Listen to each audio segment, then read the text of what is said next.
अपना ज्ञान को बढ़ाने के लिए वीडियो को पूरा देखना। हर एक जानकारी का हमारे जीवन में खास महत्व होता है। ये जानकारी भी आपको आपके आगे जीवन में काम आएगा। दोस्तों, हम भाद्रपद मास के शुक्ल पक्ष की तृतीया तिथि पर पड़ने वाला हरतालिका तीज का व्रत हिंदू धर्म में सबसे बड़ा व्रत माना जाता है। खास तौर पर सुहागिन महिलाओं द्वारा यह त्योहार मनाया जाता है। कुंवारी कन्याओं के लिए भी ये व्रत श्रेष्ठ माना गया है। इस व्रत के दिन हरतालिका तीज व्रत की कथा अवश्य सुननी चाहिए। इस व्रत की कथा मात्र सुन लेने से व्यक्ति को सहस्त्र अश्वमेध और सैकड़ों वाजपेय यज्ञ करने समान फल प्राप्त होता है।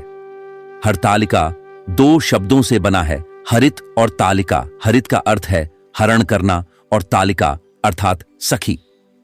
पार्वती की सखियां उन्हें पिता के घर से हरण कर जंगल में ले गई थी। उसी को बतलाती है ये कथा। तो चलिए सुनते हैं हरतालिका तीज व्रत की कथा। ये कथा भगवान शिव ने पार्वती को उनके पूर्व जन्म की याद दिलाने के लिए सुनाई थी।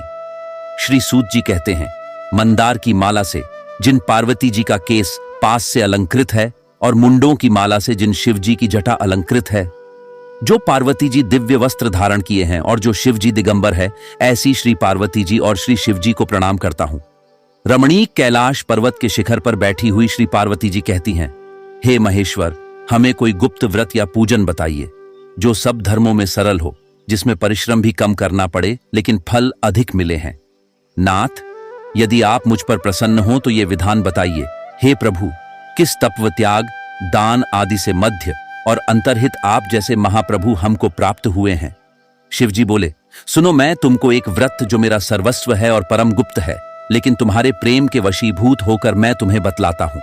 शिवजी ने कहा, जैसे तारागर में चंद्रमा, ग्रहों में सूर्य, वर्णनों में ब्राह्मण, देवताओं में विष्णु, नदियों में गंगा, पुराणों में महाभारत, वेदों में सामवेद और इंद्रियों में मन श्रेष्ठ है।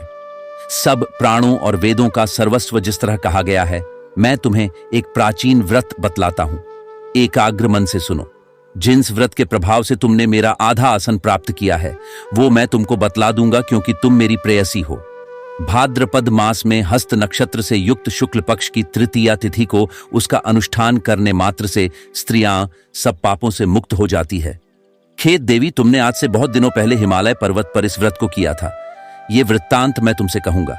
पार्वती जी ने पूछा, हे नाथ, मैंने क्यों इस व्रत को किया था? ये सब आपके मुंह से सुनना चाहती हूं।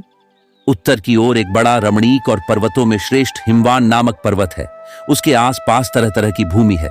तरह तरह के वृक्ष उस पर लगे हुए हैं। नाना प्रकार के पक्षी और अनेक प्रकार के पशु उस स्थान पर निवास करते हैं। वहां पहुंचकर गंधर्वों के साथ बहुत से देवता सिद्ध चारण पक्षीगण सर्वदा प्रसन्न मन से विचरते हैं। जहां पहुंचकर गंधारोग आते हैं। अप्सराएं नाचती है। उस पर्वतराज के कितने ही शिखर ऐसे हैं जिनमें स्फटिक रत्न और वैदूर्य मणि आदि की खानें भरी है। ये पर्वत ऊंचा तो इतना अधिक है कि मित्र के घर की तरह समझकर आकाश का स्पर्श किए रहता है। उसके समस्त शिखर सदैव बर्फ से ढका है और गंगा जल की ध्वनि सदा सुनाई देती रहती है। हे पार्वती, तुमने बाल्यकाल में उसी पर्वत पर तपस्या की थी। 12 वर्षों तक तुम उल्टी टक कर केवल धुआं पी रही थी। 64 वर्षों तक पत्ते खाकर रही। माघ मास में तुम जल में बैठी रहती और वैशाख की दोपहरिया में पंचाग्नि तापती थी। श्रावण महीने में जल बरसता तो तुम भूखी पैसे रहकर मैदान में बैठी रहती थी। तुम्हारे पिता इस तरह के कष्ट देखकर बड़े दुखी हुए। वे चिंता में पड़ गए कि मैं अपनी कन्या किसको दूं। उसी समय नारद जी वहां आ पहुंचे। मुनिश्रेष्ठ नारद जी उस समय तुम्हें देखने गए थे। नारद जी को देखकर गिरि ने अर्घ्य पाठ आसन आदि देकर उनकी पूजा की। हिमवान बोले, हे स्वामिन, आप किस लिए आए हैं? मेरा अहोभाग्य है, आपका आगमन मेरे लिए अच्छा है। नारद जी ने कहा, हे पर्वतराज, सुनो, मैं भगवान विष्णु का भेजा हुआ आपके पास आया हूं। आपको चाहिए कि योग्य कन्या रत्न किसी योग्य वर्ग को दे। भगवान विष्णु के समान योग्य वर्ग ब्रह्मा, इंद्र और शिव, इनमें से कोई नहीं है।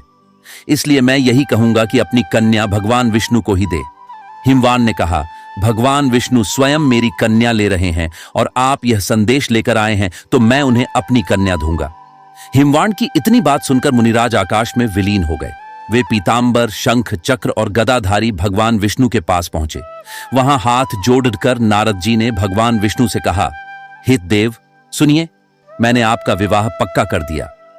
उधर हिमवान ने पार्वती के पास जाकर कहा कि हे पुत्री, मैंने तुम्हें भगवान विष्णु को दे डाला तब पिताजी की बात सुनकर तुम बिना उत्तर दिए ही अपनी सखी के घर चली गई। वहीं जमीन पर पड़कर तुम दुखी होती हुई विलाप करने लगी। तुमको इस प्रकार करती हुई देखकर बोली, तुम इतनी दुखी क्यों हो, इसका कारण बताओ। तुम्हारी जो कुछ इच्छा होगी मैं यथाशक्ति उसको पूरा करने की चेष्टा करूंगी, इसमें कोई संशय नहीं है। पार्वती बोली, मेरी जो कुछ अभिलाषा है उसे तुम प्रेम पूर्वक सुनो। मैं एकमात्र शिवजी को अपना पति बनाना चाहती हूं, इसमें कुछ भी संशय नहीं है।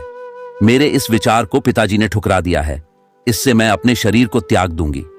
पार्वती की इस बात को सुनकर सखियों ने कहा, शरीर का त्याग ना करो, चलो किसी ऐसे वन को चले जहां पिता को पता ना लगे। ऐसी सलाहकार तुम वैसे वन में जा पहुंची, उधर तुम्हारे पिता घर घर तुम्हें खोजने लगे। दूतों द्वारा भी खबर लेने लगे कि कौन देवता या किन्नर मेरी पुत्री को हर ले गया है।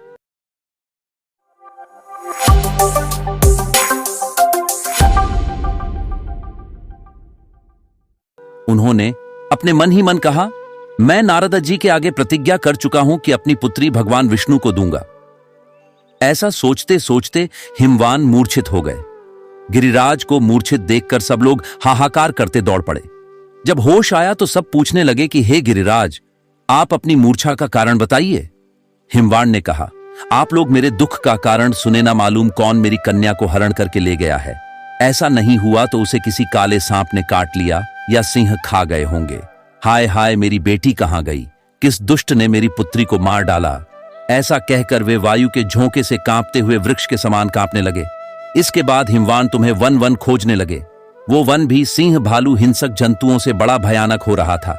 तुम भी अपनी सखियों के साथ उस भयानक वन में चलती चलती एक ऐसी जगह जहां पहुंची जहां एक नदी बह रही थी। उसके रमणीक तट पर एक बड़ा सी कंधरा थी। तुमने उस कंधरा में आश्रम बना लिया और मेरी बालुकामयी प्रतिमा बनाकर अपनी सखियों के साथ निराहार रहकर मेरी आराधना करने लगी। जब भाद्रपद शुक्ल पक्ष की हस्तियों तृतीया तिथि प्राप्त हुई तब तुमने मेरा विधिवत पूजन किया और रात भर जागकर गीत वाद्य आदि से मुझे प्रसन्न करने में बिताया। उस व्रत राज्य के प्रभाव से मेरा आसन डगमगा उठा, जिससे मैं तत्काल स्थान पर जा पहुंचा जहां पर तुम अपनी सखियों के साथ रहती थीं। वहां पहुंचकर मैंने तुमसे कहा कि मैं तुम पर प्रसन्न हूं, बोलो क्या चाहती हो। तुमने कहा, मेरे देवता, यदि आप मेरे ऊपर प्रसन्न हैं तो मेरे पति बने। मैं तथास्तु कहकर कैलाश पर्वत पर वापस आने पर तुमने वो प्रतिमा नदी में प्रवाहित कर दी और सखियों के साथ उस महाव्रत का पालन किया। हिमवान भी तब तक उस वन में तुम्हें खोजते हुए आ पहुंचे। चारों दिशाओं में तुम्हारी खोज करते करते वे व्याकुल हो चुके थे, इसलिए तुम्हारे आश्रम के समीप पहुंचते ही वे गिर पड़े। थोड़ी देर बाद उन्होंने नदी के तट पर दो कन्याओं को सोते हुए देखा। देखते ही उन्होंने तुम्हें छाती से लगा लिया और बिलख कर रोने लगे। फिर पूछा, पुत्री, तुम सिंह, व्याघ्र आदि जंतुओं से भरे इस वन में क्या कर रही हो। तुमने उत्तर दिया है, पिताजी, मैंने पहले ही अपने आप को शिव जी के हाथों सौंप दिया था। आपने मेरी बात टाल दी, इससे मैं यहां चली आई। हिमवान ने सांत्वना दी कि हे पुत्री, मैं तुम्हारी इच्छा के विरुद्ध कुछ भी ना करूंगा। वे तुम्हें अपने साथ घर ले आए और मेरे साथ तुम्हारा विवाह कर दिया। इसी से तुमने मेरा अर्धसन पाया है। तब से आज तक किसी के सामने मुझे यह व्रत प्रकट करने का अवसर नहीं प्राप्त हुआ। हे देवी, मैं ये बताता हूं कि इस व्रत का हरतालिका नाम क्यों पड़ा। तुमको सखियां हर ले गई थीं, इससे हरतालिका नाम पड़ा। पार्वती जी ने कहा, हे प्रभु, आपने नाम तो बताया, अब इसकी विधि भी बताए। इसका क्या पुण्य है, क्या फल है, ये व्रत कौन करे। श्री शिवजी पार्वती जी से कहते हैं, हे देवी, मैंने समस्त स्त्री जाति की भलाई के लिए ये उत्तम व्रत बतलाया है। जो स्त्री अपने सौभाग्य की रक्षा करना चाहती हो वो यत्न पूर्वक इस व्रत को करे। केले के खंभे आदि से सुशोभित एक सुंदर मंडप बनाए, उसमें रंग बिरंग के रेशमी कपड़ा से चंदवा लगाकर चंदन आदि सुगंधित द्रव्यों से वो मंडप, फिर शंख, बेरी, मृदु आदि बाजे बजाते हुए बहुत से लोग एकत्रित होकर तरह तरह के मंडलाचार करते हुए उस मंडप में पार्वती और शिव जी की प्रतिमा स्थापित करें। उस रोज दिन भर उपवास कर बहुत से सुगंधित फूल, सुगंध और मनोहर धूप, नाना प्रकार के धूप एकत्र करके मेरी पूजा करें और रात भर जागरण करें।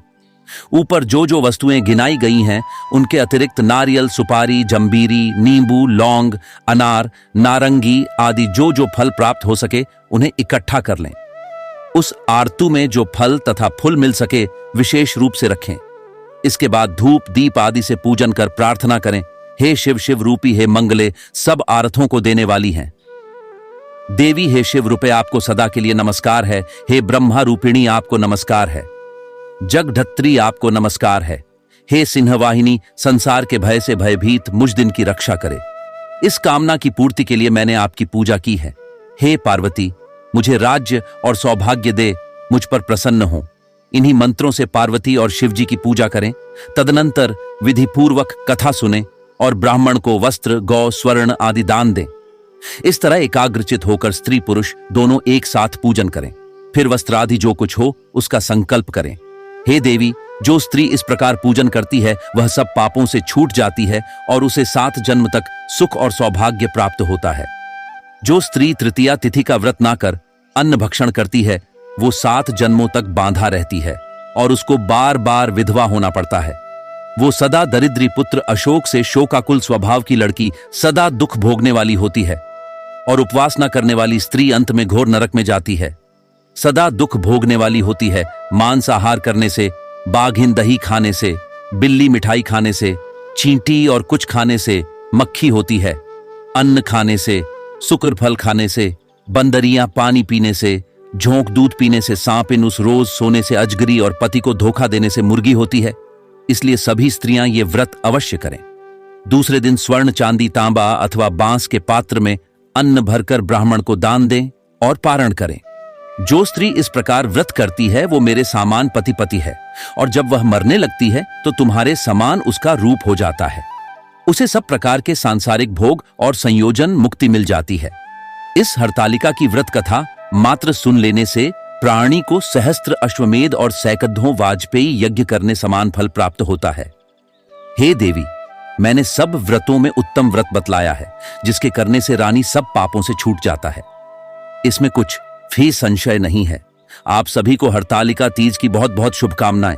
तो दोस्तों, ये थे आज की छोटी सी जानकारी। यह जानकारी कैसा लगा आप हमें कमेंट में जरूर बताएं और हां, कमेंट में अपना नाम और राशि जरूर लिखना ताकि आने वाले समय में आपको आपके राशि के अनुसार हम उपाय और सुझाव बता सके। वीडियो को आगे शेयर करना न भूले। आपके एक छोटे से प्रयास किसी के जीवन में खुशहाली ला सकता है। जय श्री राम। धन्यवाद।